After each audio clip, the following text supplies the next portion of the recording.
दिनैनिफ्राय Udalguri district sport एस'सिएशननि दैदेननायावहाय सुपार लिग डिभिजननि लिगआ बादायलायनाया जागायजेनबाय। देग्लाय बेसेबां दोलोआ बाहागो लागोन?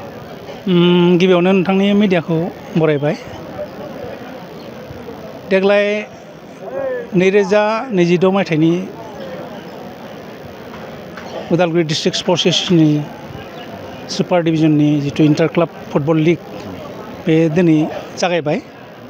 23 जुन 2026 दिनैनिफ्राय 24 जुलाइ 2026 सिम जागोन।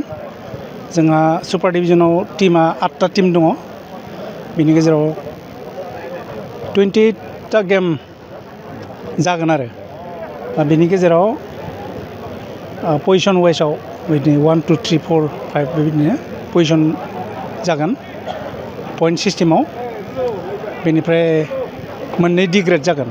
जाय एकदम लवेस्ट माने पइन्ट मोनगोन बिसोरो ए डिभिजनाव डिग्रेड जालांगोन आरो सुपार डिभिजननिफ्राय गाहायाव थांगोन आरो जाय दोलो मोननाया फाइनालाव थांगोन।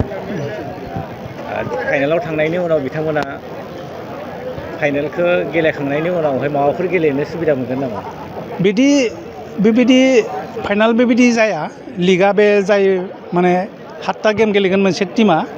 बे 7 बार गेलेनायाव जाय बांसिन पइन्ट मोनगोन फार्स्ट सेकेन्ड थार्ड बिदि थांगोन आरो दा फार्स्ट सेकेन्डआनो बे चेम्पियन रानार्स आप जाहैबाय आरो दा बेबायदि सिगाङाव आसाम क्लाब लिग बिदि जायोमोन। ओमफ्राय बोसोरनैसो जाबाय बे गेमा जायाखै।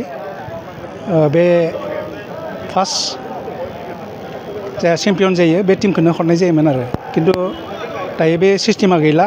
अब्लाबो जायफोर मेजर टुर्नामेन्ट जायो आसामाव बे मेजर टुर्नामेन्टफोराव थांनो थाखाय स्कप होनाय जायो आरो फार्स्टआ थाङाबा सेकेन्ड पजिशन मोननाय बिथांमोनखौ हरनाय जायो आरो बेनि अनगायैबो जा UN गल्ड काप बेवहाय सोर दोलोआ गेलेयो?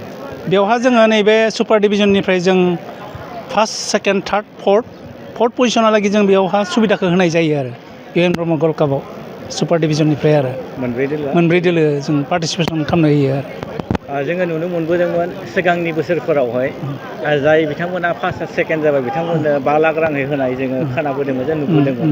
देग्लाय बेखौ होगोन ना होआ सरकारा? थांनाय बारावबो जाय सरकार दङमोन बिथांमोनाबो होआखिसै आरो एबारावथ' होगोन ना होआ बेखौ जों मोनथिथ'वाखै आरो बेसेबां बोसोर जाखो होयैया बोसोरनै जाबाय।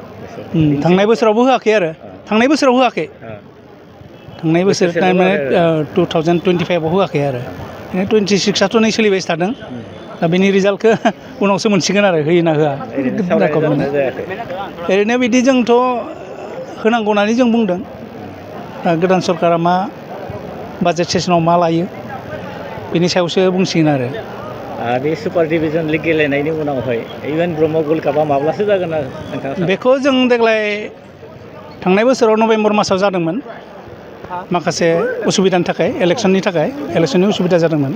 खिन्थु देग्लाय जों एसे सिगाङावनो सेप्तेम्बर मासावनो एसे सेप्तेम्बरनि फार्स्टथिंनो लानायनिखौ एसे सिन्था सरसा खालामदों जोङो। सावरायनाय जाथ'वाखै?